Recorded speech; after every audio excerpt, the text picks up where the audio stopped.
Bien. Alors, nous allons commencer par le premier verset. Bereshit bara Elokim et hashamayim ve'et haaretz. J'imagine que vous connaissez le verset. Et je vais être un peu bref parce que je veux passer en revue deux ou trois autres passages. Euh, alors, nous,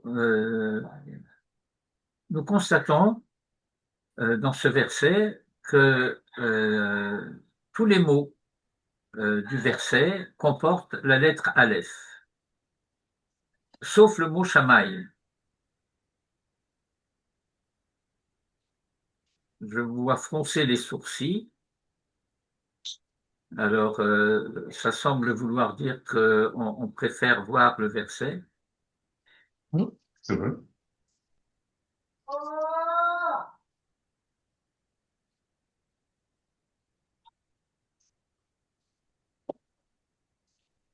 Bon.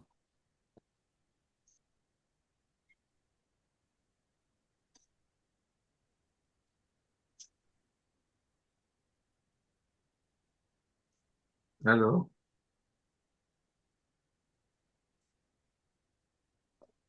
mon ordinateur refuse de coopérer.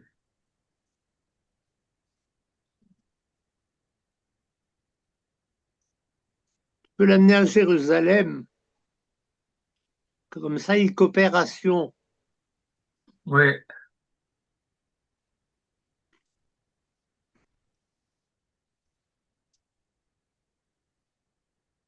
Bon, quand même.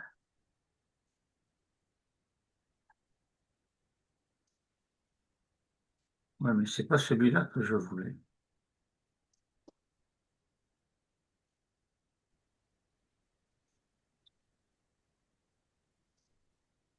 Alors voilà donc le verset. Bereshit bara Elokim et hashamayim ve'et haaretz. Dans Bereshit, il y a Aleph. Dans bara, il y a Aleph. Dans Elohim, il y a Aleph. Dans Et, il y a Aleph. Dans Ve'et, il y a Aleph. Et dans Haaretz, il y a Aleph. Le seul où il n'y a pas de Aleph, c'est Hashamayim.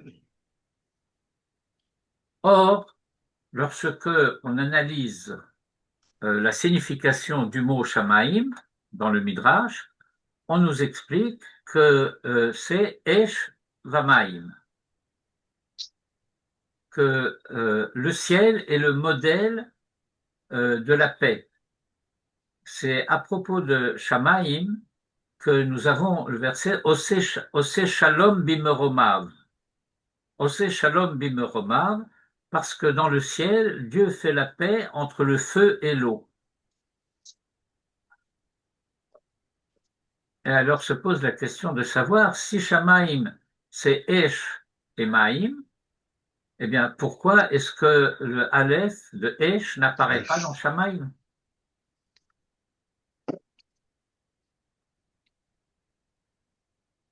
La question est claire? Oui. Ouais. Oui. Eh bien, en fait, comme vous le savez, cette notion de Shamaim renferme l'essentiel de la problématique de l'histoire. Par exemple, dans une expression comme Yirat Shamaim. Et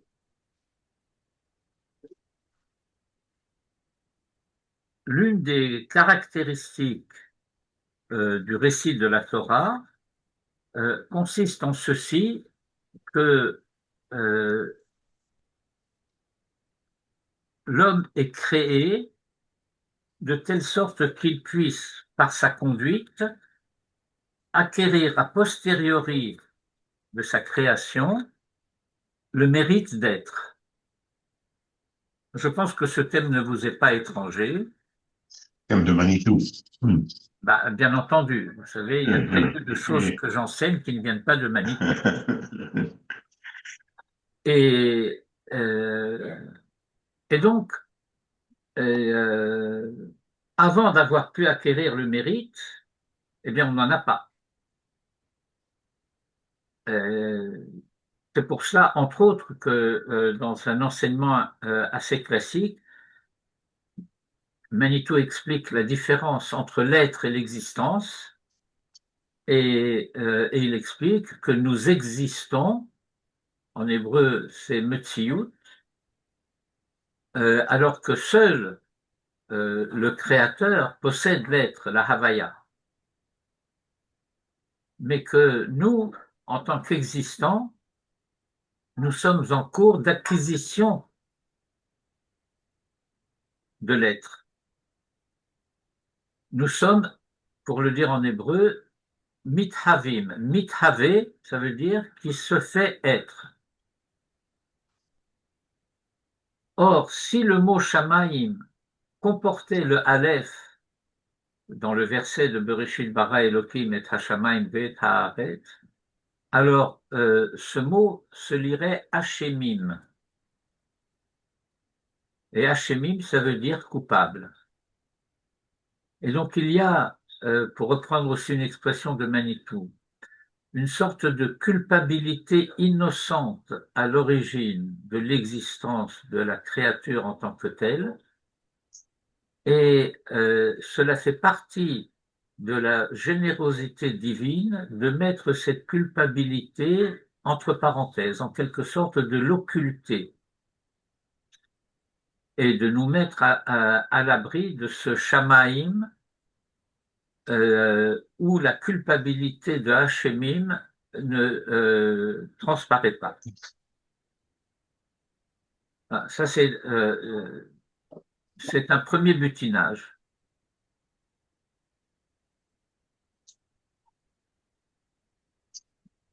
On continue? Ben, évidemment, Non, ben les échelles. vous auriez pu avoir des questions sur celui-là, je ne sais pas.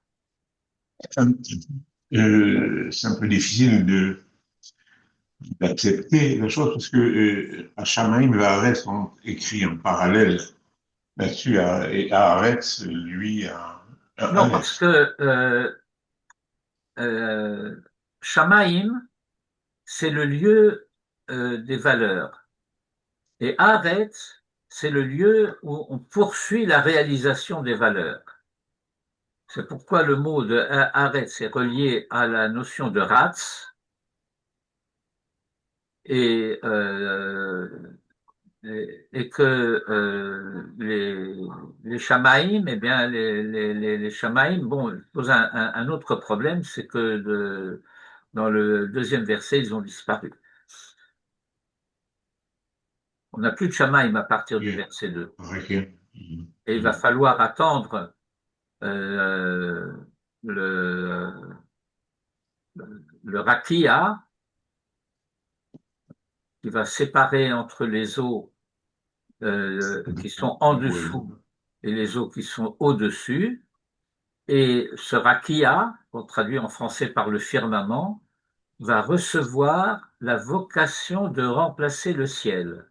Vayikra Elohim larakia shamayim.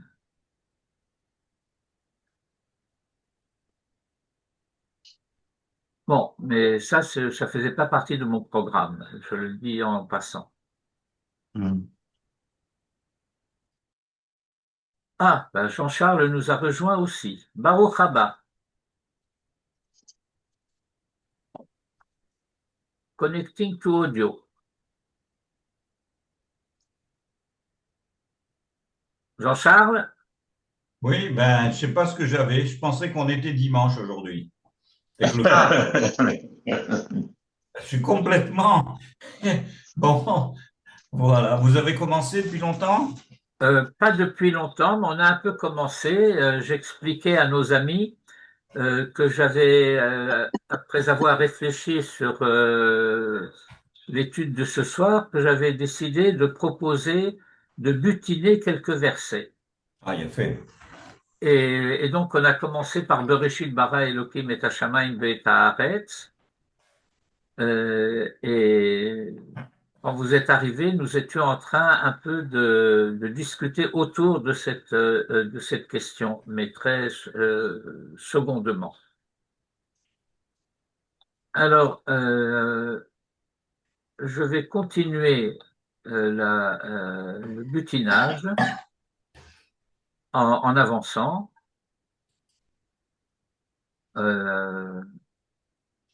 Et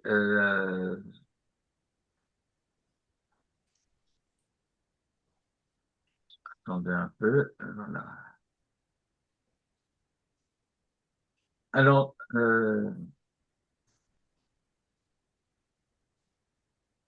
nous arrivons au 6e jour, au verset 24. Alors, je lis. Vayomer Elohim, Totse haaretz nefesh chaya le mina, behema veremes v'chayto eretz le mina, vayehi chen. Donc voilà l'énoncé du projet. Il y a une structure générale dans tout le passage de Maaseh Bereshit où chaque jour commence par l'énoncé du projet divin. Et ici, Dieu demande à la terre, Totse Haaret, ce que la Torah appelle Nefesh Chaya. Et en donnant une généralité, Behema Veremes V'chayto Haaretz. Le verset 25 énonce la phase de la réalisation. Il y a un projet, qu'est-ce qui est advenu? Alors avant d'arriver à ce qui est advenu, au verset 25, nous allons nous arrêter un instant sur la dernière expression du verset 24, Vayehi chen. Les traductions classiques, c'est de cette manière-là qu'en général on le comprend, ce qui est erroné, que le verset dit « il en fut ainsi ». Ce qui laisserait entendre que c'est ce que Dieu a demandé qui s'est produit. Or, il suffit de lire le verset 25 pour se rendre compte que ce n'est pas le cas. Si nous lisons le verset 25, nous lisons Vayas Elohim et Chayat haaretz le mina, ve'et habehema le mina, ve'et kol remes haadama le minehu, vayar Elohim kitov. Qu'est-ce qui manque?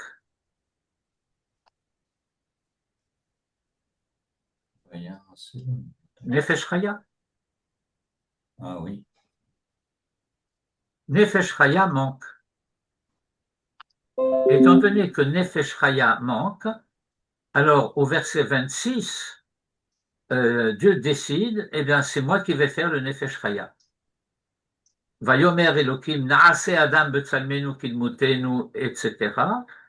Et ensuite au verset 7 du chapitre 2, Vayitzer Hashem Elohim et Ha'adam afar min ha'adama, vayipach ba'apav nishmat chayim, vayehi ha'adam, le Nefesh Chaya qui manque dans la réalisation du 6e jour. Autrement dit, entre ce que la terre, et si vous voulez, je change un peu le vocabulaire, ce que le processus évolutionniste est capable de produire, a été réalisé ce 6e jour. La terre a produit ce que Dieu a demandé, sauf l'homme. L'homme, il faut que ce soit Dieu lui-même qui s'en occupe. Autrement dit, dans ce processus évolutionniste que nous ne contestons absolument pas du point de vue de l'histoire, la paléontologie, enfin bref, toutes ces sciences avec Darwin et compagnie, nous ne le contestons pas. Mais ce que nous disons, c'est que elle est incapable de produire l'homme. Elle peut produire le serpent, elle ne peut pas produire l'homme. il y a ce qu'on appelle une solution de continuité entre l'identité humaine et, bien qu'elle participe également au niveau physique, biologique, physiologique, etc., ben, l'homme a un corps et il est matériel, et de ce point de vue-là, il fait partie de l'être de nature, mais il y a une dimension en l'homme qui transcende cet être de nature. Alors ça, c'était le deuxième butinage que je voulais vous proposer. Question? S'il n'y a pas de question, je continue.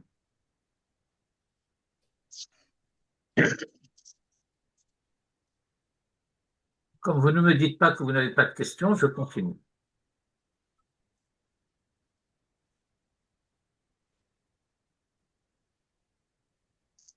Bon, j'avance jusqu'au chapitre 4. והאדם ידע את חווה אשתו, ותהר ותלד את קין, ותאמר קניתי איש את השם. ותוסף ללדת את אחיו את הבל, ויהי הבל רועה צאן, וקין היה עובד אדמה. C'est un récit extrêmement dense, extrêmement condensé. Le premier verset nous dit que l'homme, selon la formule biblique consacrée, a connu Ève, sa femme, V'ha'adam yada et Chava ishto, Vatahar, elle a conçu, Vateled et Caïn, et elle a enfanté Caïn.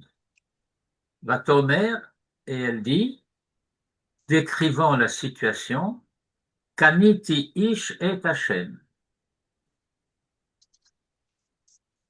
Littéralement, j'ai acquis, mais l'iknot en hébreu peut avoir aussi la signification de faire, de produire. Par exemple, pour dire une des expressions par lesquelles on dit que Dieu est créateur des cieux et de la terre, on dit qu'il est Kone Shamayim Va'aretz. Or, Dieu n'a pas été acheter les cieux et la terre au supermarché. La notion de kinyan implique, dans cette dimension, le fait de créer, produire, faire. Et donc, il y a ici une assonance entre Caïn et Kaniti. Caïn, en quelque sorte, c'est l'être acquis. C'est l'être qui se considère, parce que c'est ainsi qu'il est identifié à sa naissance, comme l'être existant. Par opposition, si vous voulez, à ce que j'expliquais à propos de Bereshit et de Shamaïm, Caïn se considère comme étant. Il ne se considère plus comme mithavé, comme en cours d'acquisition de l'être, parce que l'acquisition de l'être implique et signifie l'acquisition du mérite d'être. Il n'y a pas chez Caïn de conscience d'avoir à acquérir un mérite pour être. Il est d'emblée, il se présente d'emblée et il est identifié d'emblée tel que Caïn, acquis. Et le verset 2 va Tosef la Ledet, et elle a ajouté, elle a continué d'enfanter, et Achiv et Havel, son frère Abel. Les Midrashim vont expliquer que c'est le même Héraïon. Il n'y a pas, encore une fois, Vatahar. Et donc, le Vatosef la Ledet nous indique qu'il s'agit d'un frère et qui, en l'occurrence, est jumeau. Et le Midrash va jusqu'à expliquer que ce sont de vrais jumeaux.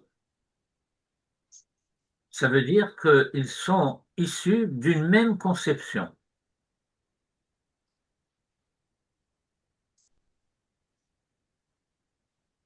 Et de la même manière que Caïn a été identifié comme Canouille,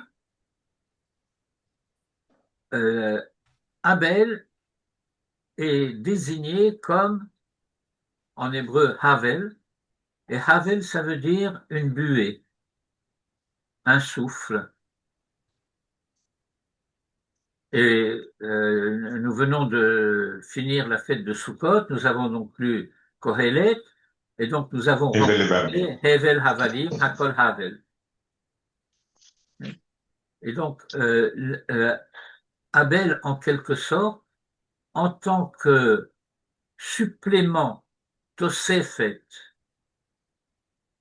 il a la dimension de la fraternité, mais il a aussi une fragilité du plus-être, de l'être en plus.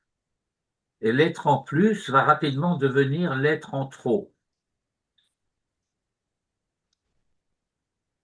Mais curieusement, dans la deuxième moitié de ce verset qui parle de la naissance de Abel, on va nous donner les professions et de Abel et de Caïn. Et on va nous dire Vayehi Hevel Roetson, et Abel devint berger, Caïn Haya Oved Adama, et Caïn était travailleur de la terre.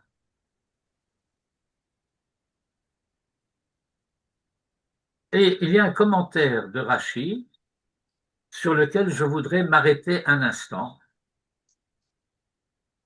Et cela va nous ouvrir une perspective assez vertigineuse.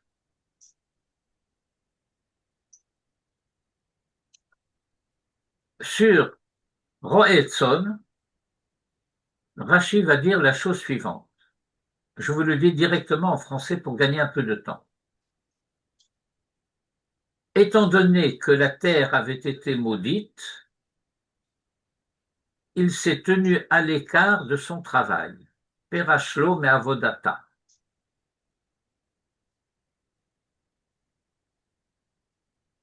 Je reprends.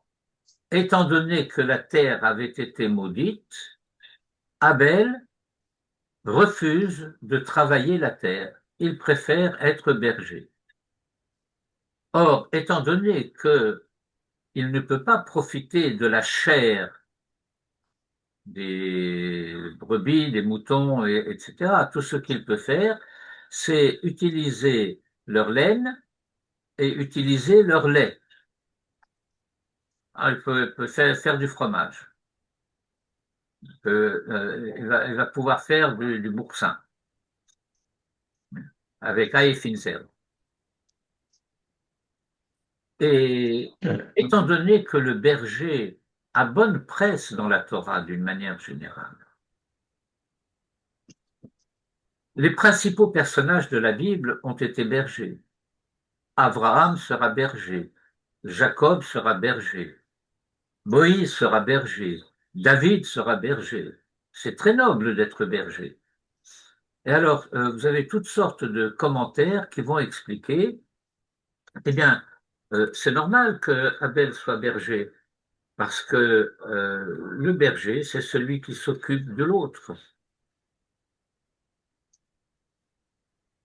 Et donc, on a l'habitude, je ne sais pas si c'est une habitude, mais enfin, on a une tendance, en tout cas, à donner une lecture positive du commentaire de Rachi.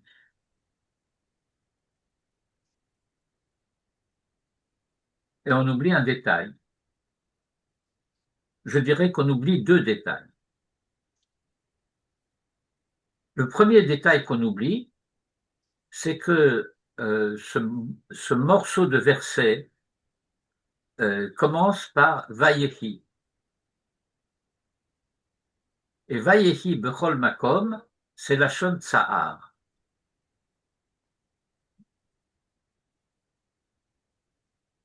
Le verset aurait parfaitement pu dire, ça aurait été tout à fait cohérent, Vehevel haya roetzon, Vekain haya roved adama.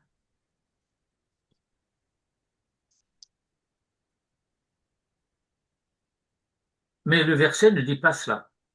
Il dit Vayehi hevel roetzon, Vekain haya roved adama. Certains commentaires expliquent, eh ben, pourquoi est-ce que Abel est devenu berger? Eh ben, Abel est devenu berger parce que l'agriculture était prise. Caïn était déjà installé comme agriculteur. Alors il ne lui restait plus le pauvre que... mais ça marche pas. Pourquoi ça marche pas? Parce que Vayehi, ça c'est le premier détail que cette lecture et certains commentaires apologétiques passent sous silence. Mais il y a quelque chose de beaucoup plus important qui est passé sous silence. C'est que le chapitre 4 de la Torah est précédé, je vous le donne en mille, par le chapitre 3. Vous saviez ça? Quel est le chapitre 3 avant le chapitre 4?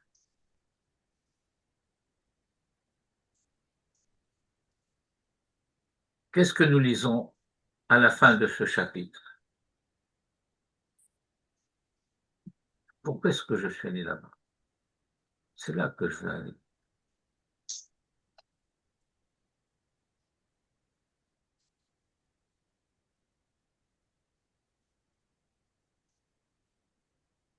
Et alors,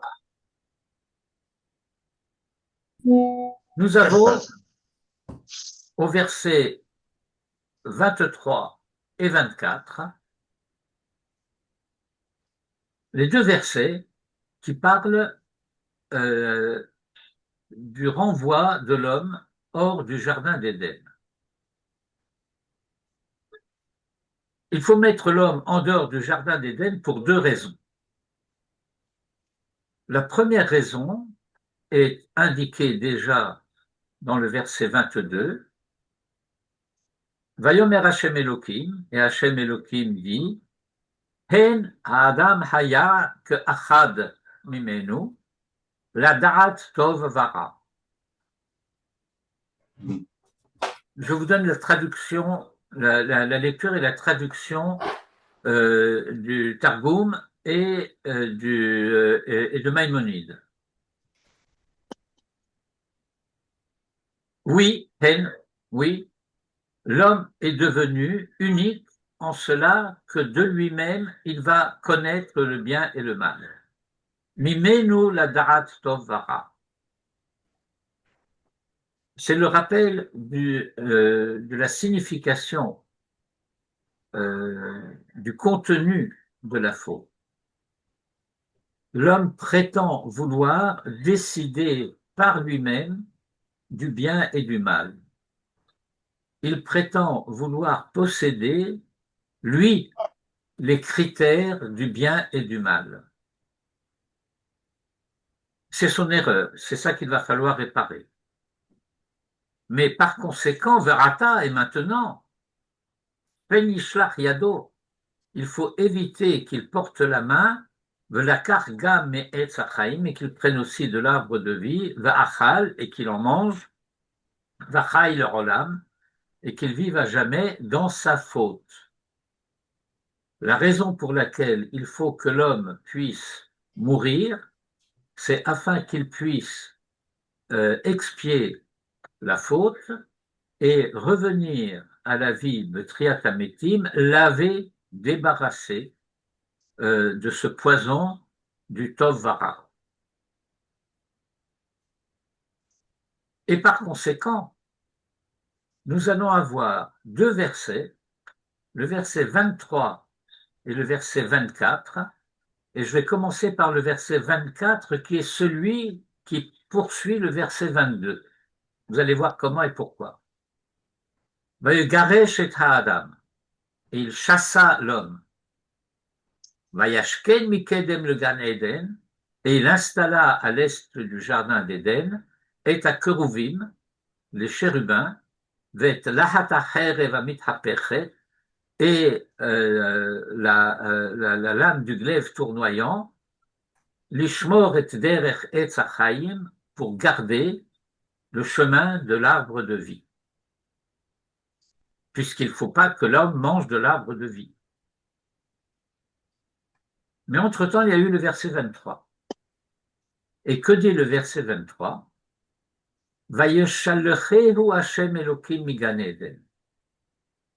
Au verset 24, c'est Vayegaresh et Adam. Mais au verset 23, il y a Vayeshallechehu Hashem Elokim migan Eden. Et Hashem Elokim l'a envoyé, et c'est volontairement que je ne dis pas renvoyé, mais envoyé, parce qu'il y a ici une shlichut. Vayeshallechehu. Hachem fait l'homme shaliach. Il lui donne une mission. Il le charge d'un projet. L'aravod et ha'adama. De travailler la terre. Asher Lukar Misham, d'où il a été pris. Autrement dit, il y a dans le fait d'être envoyé pour travailler la terre la dimension du tikkun que l'homme va obtenir par son travail. Alors bien entendu, pourquoi est-ce qu'il faut ce tikkun? Parce que la terre a été maudite.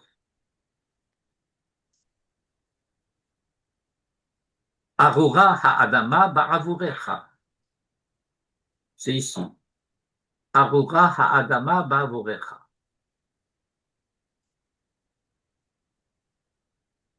Assez difficile à traduire. Arura ha'adama ba'avurecha, ça veut dire la terre est maudite pour toi. Mais pour toi a ici une connotation positive. C'est pas à cause de toi. C'est ba'avurecha. Et ba'avurecha, ça veut dire que c'est, si j'ose dire, en forçant un tout petit peu la note, à ton profit, pour toi.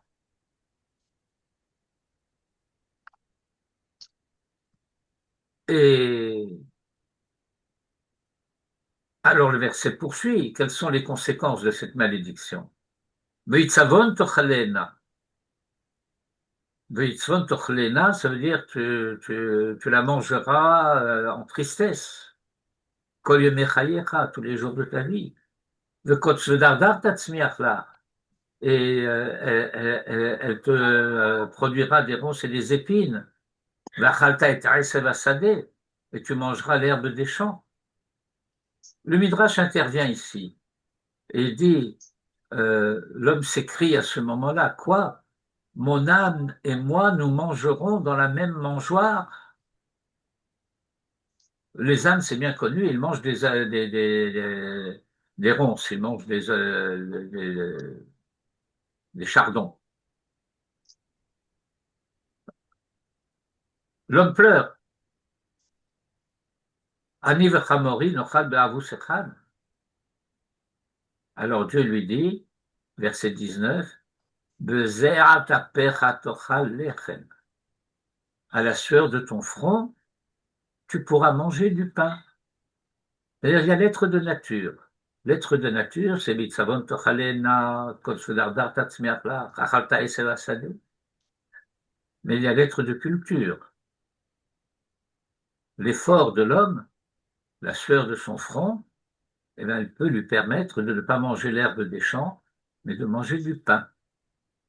Et autrement dit, bezeat apecha tochal lechem, c'est déjà de la nature du tikkun, de cette malédiction de la terre. Autrement dit, la Torah donne le mode d'emploi, si je puis dire.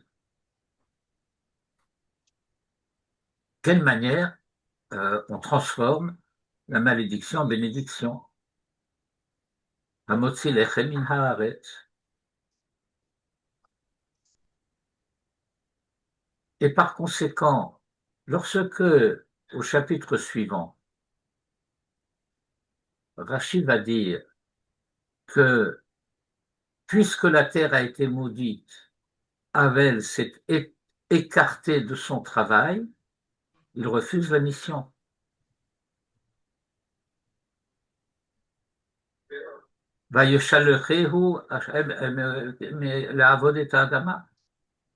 Et Abel refuse. Le gentil Abel refuse. Et qui accepte? Qui relève le défi? Qui va tenter de le faire? Le Caïn Haya Oved Adama.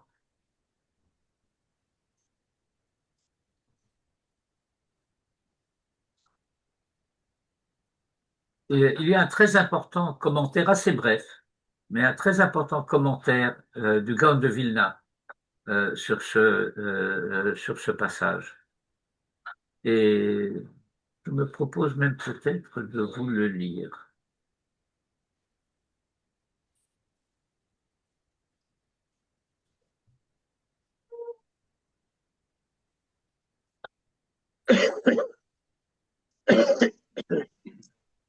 Ah,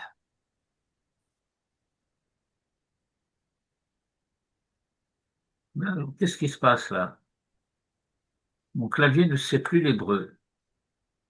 C'est pas Roeton.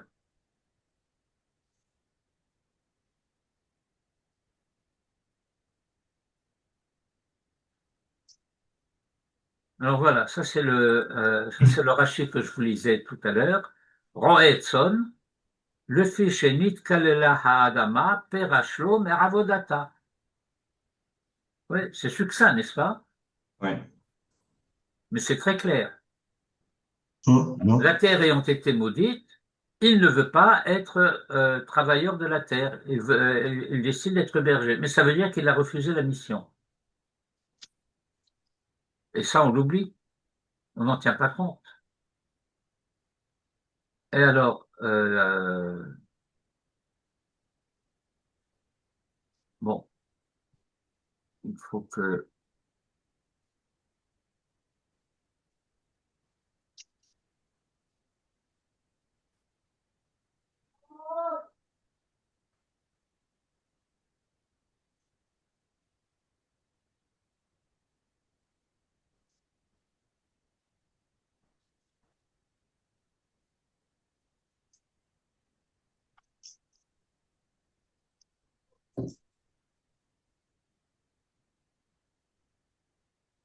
Voilà, alors, ça, c'est le commentaire du Gaon de Vilna, Deret Eliyahu.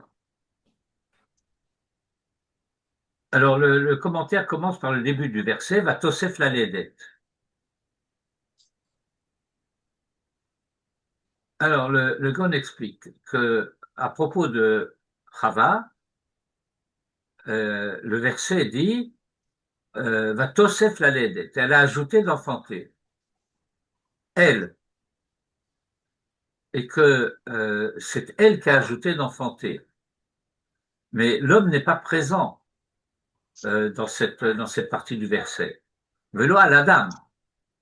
Le fils Adam Yada et Ishto rak pa'am achat, le Kiyumamin, vehi amra le hosif la ledet.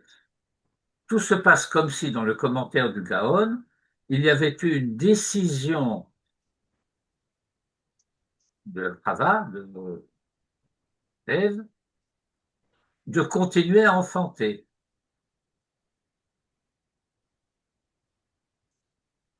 Et Achiv, ton frère, quelle est l'intention de Chava? C'est le Gaon qui parle. Okay? Et Achiv, sheyihi ezer le Kain Achiv ba'avodat hadama.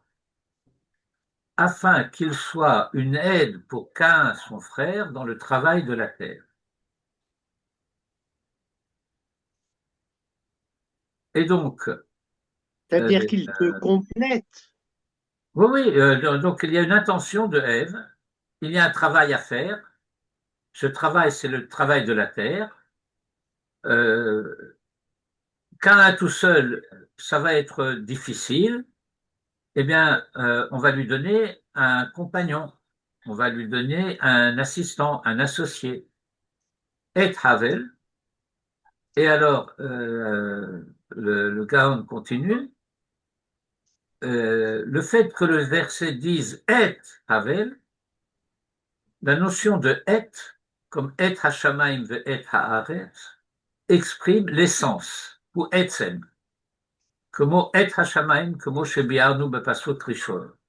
Des références au premier verset où il a expliqué que et Hashamaim ve et Haaretz, ça veut dire l'être du ciel et l'être de la terre.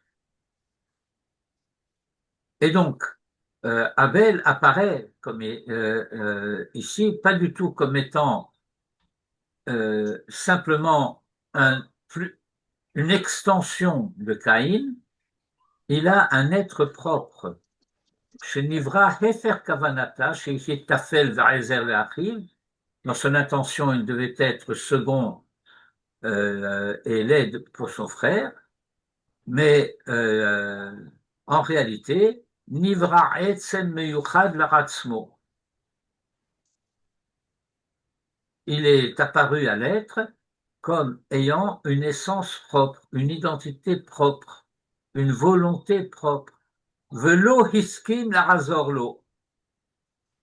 Il n'a pas accepté de l'aider. Ela nifrad mimenu, mais il s'est séparé de lui. Et c'est cela que dit le verset. Vayehi hevel roetzon vekain haya oved adama. Vekain nishar levado oved admato. Et Caïn est resté seul à travailler sa terre. Bon, il y a la suite du texte, mais c'était essentiellement cette partie-là que je voulais présenter, parce que ça ouvre dans le conflit entre Caïn et Abel une perspective ignorée. Aussi bien le commentaire de Rachi, pour commencer, et le fait que finalement, il y a chez Abel une certaine dimension de désertion. De désertion par rapport au projet de la mission confiée par Dieu à l'homme, travailler la terre pour la rédimer, la réhabiliter, et aussi, bien qu'il apparaisse à l'être dans la dimension de la fraternité potentielle, il est né frère. Mais qu'est-ce qu'il fait de cette fraternité? Et il y a, c'est un sujet assez énorme. Et je voudrais juste dire deux, trois mots à ce sujet sans rentrer dans trop de détails, parce que c'est pas un cours, c'est un livre, c'est un séminaire. Euh, on s'aperçoit que Abel est doué. Il sait faire ce qu'il faut faire. Il sait faire bien ce qu'il faut faire. Lorsqu'il s'agit d'offrir une offrande. Mais ce n'est pas lui qui en prend l'initiative. Au verset 3, Vayehi miketz yamim, vayave kayin mipri ha'adama mincha l'Hashem. C'est Caïn qui a pris l'initiative d'apporter une offrande. Alors, au verset 4, Abel il va faire pareil. Vehevel hevi gamhu. Sauf que Abel, il le fait comme il faut, mais bechorot sono mechel behen. Il s'agit de faire une offrande à Dieu, alors on fait l'offrande du meilleur, alors que le Midrash va entendre dans la formulation du verset Miketz Yamim, en fin de compte, Mipri à Adama, du tout venant des fruits de la terre. Alors Caïn a fait il a pris l'initiative. Il n'a pas su faire. Abel, il sait faire. Vaïcha Hashem el Hevel vel minchato. Alors, l'offrande d'Abel a été agréée. Vel ki Caïn vel minchato lo shara. Vaïcha de Caïn, vaïplou pana. Alors là, il y a frustration de Caïn. Vaïchar de Caïn, meod, vaïplou panav. Vaïplou panav, ça veut dire il est rentré en dépression, il est en dicaon. Mais Dieu ne parle jamais avec Abel. Il a agréé l'offrande, mais il ne lui parle pas. Il ne lui a pas dit merci. Mais il parle à Caïn. Il le console. Il l'encourage. Et par la suite encore, lorsque Caïn aura tué Abel, Dieu continue à lui parler et à dialoguer avec lui.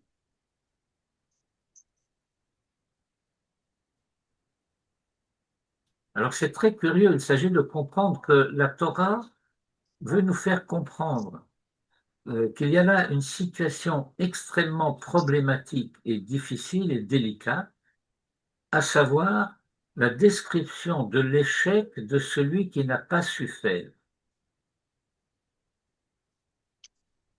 Caïn va se révéler être rachat. Mais est-ce qu'il avait une intention d'être rachat?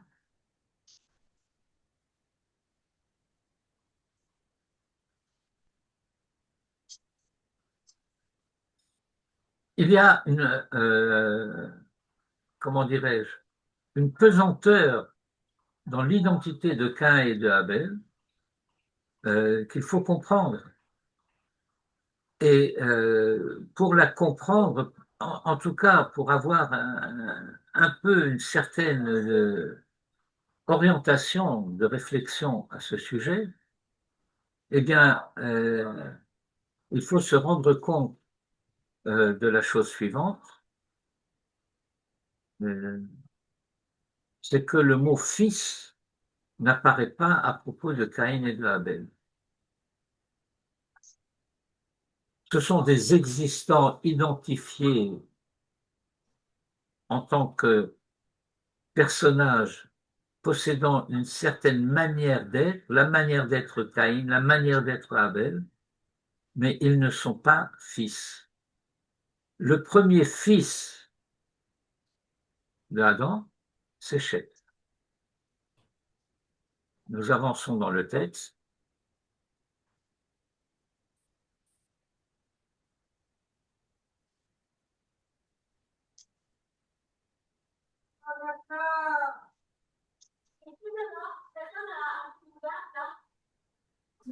Pardon, je suis allé trop vite.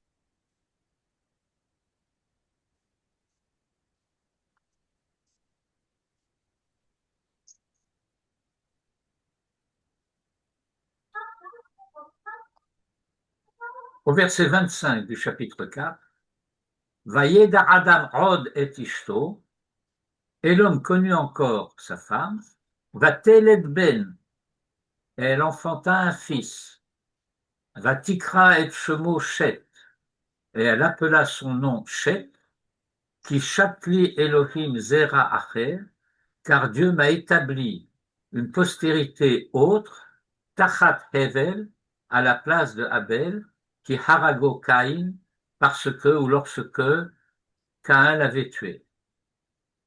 Ou le Shet Gamhu Yulad Ben, et Hachet aussi il naquit un fils, Vaikra et Shemo Enosh, et il appela son nom Enosh, Azuchal Likro Beshem Hashem, alors on a commencé à invoquer le nom de Dieu. Et le chapitre 5, Sefer Toldot Adam, etc. Et donc le premier fils de l'histoire, c'est Chet. Et en fait, ce que la Torah nous raconte ici, dans ce verset 25, c'est que si le projet de l'histoire, c'est que Adam et Chava parviennent à enfanter le Ben Adam, le fils de l'homme avec un F majuscule, et le fils de l'homme, c'est l'identité messianique. Eh bien, ils ont réussi. Le fils de l'homme est né. L'histoire est achevée. Elle pourrait s'achever. Va-t-elle être ben, va-t-il être Shomoshet, qui châtelet Elohim, Zera Acher, Tachatlevet, Kechal Bokal. Mais voilà que l'histoire ne s'achève pas. On a réussi. On a enfanté l'homme vrai. Et à quel point ce sera l'homme vrai, c'est le fait que la Torah va dire à son sujet que l'homme a réussi à enfanter le Fils de l'homme à la manière dont lui-même avait été créé, l'idmoto que psalmo. Mais voilà qu'au verset 26, on nous dit « le shet gamhu yulad ben ». Autrement dit, la Torah nous fait savoir immédiatement, oui, Chet est l'identité réussie, mais l'histoire ne peut pas s'achever. L'histoire doit continuer. Pourquoi? Ben parce qu'entre-temps, il y a une humanité caïnique qui est apparue dans le monde. Étant donné qu'elle est une identité caïnique qui est apparue dans le monde, eh bien, cette identité caïnique, il va falloir s'en occuper. Et ça va être toute la suite du récit de la Genèse. La manière dont il va y avoir la tentative de la descendance de Chet et de Enoch de participer à la rééducation, si j'ose dire, de l'identité de Caïn, et la manière dont ils vont échouer et les raisons de l'échec qui va conduire jusqu'au déluge. Bon, voilà quelques butineries que je voulais vous proposer sur le Torah.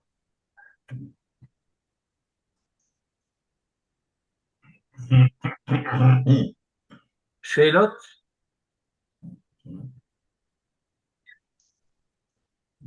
Bon, j'espère que je ne vous ai pas trop assommé avec ça. Tu Non. as parlé de Roetson en citant Abraham, Yaakov et Yitzhak qui ne fait pas partie. Ah non, Yitzhak, il a été agriculteur. Il a creusé des puits et il a planté. Et la Torah le dit. C'est-à-dire qu'il est plutôt professionnellement du côté de Caïn. Du côté de Hervé d'Adama. Et il réussit. Oui. Comme la Torah le dit, ben il a semé, il a récolté au centuple. Mm-hmm.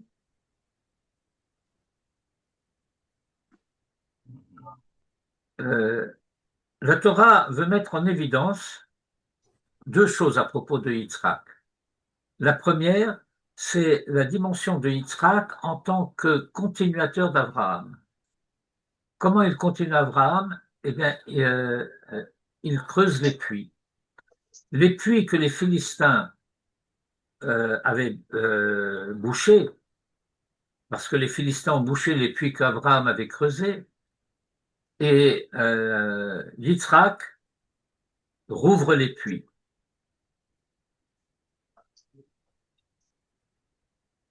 Mais il est Oved Adama. Et donc, il a sa propre manière d'être Oved Hashem. Et tout se passe comme si cet effort qui avait été entrepris par Caïn, puisqu'à propos d'Adam Arishon, on ne nous dit rien. Mais on va nous dire par la suite qu'après le déluge, il va y avoir encore quelqu'un qui va tenter le travail de la terre. C'est Noach Isha Adama. Et puis il va échouer. Et alors tout se passe comme si pendant une longue période, il y a une parenthèse concernant cela, ce travail de la terre, jusqu'à ce qu'apparaisse Yitzhak. Autrement dit, étant donné que le travail de la terre, c'était faire le tikkun de la malédiction, ben, ça veut dire que cela relève de la Midat Hadin. Et Midat Hadin, ça, c'est la performance d'Isaac. Isaac, il s'y connaît en Midat Hadin.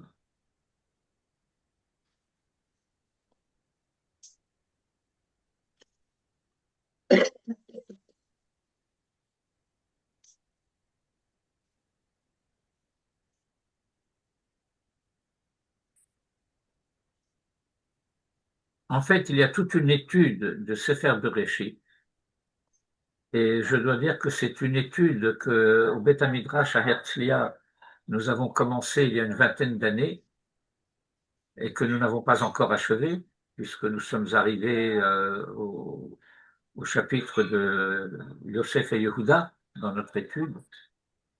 Mais c'est une étude qui vise à montrer l'absolue cohérence du récit de la Torah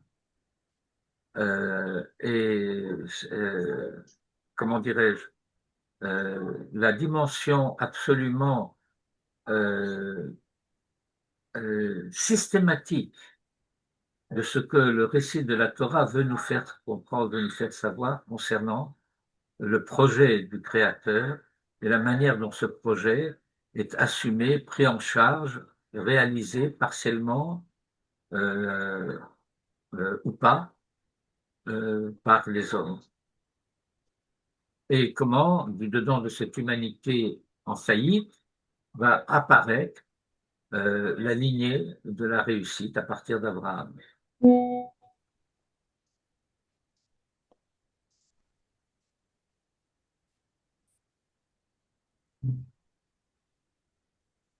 Voilà. Merci beaucoup. תודה רבה. תודה רבה.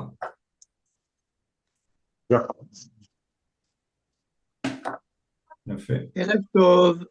ערב טוב מאוד. Et à bientôt. bientôt, Shabbat Shalom. שבת שלום ומבורך. ישכו חג באבותים עד קרנות המזבח. Yeah.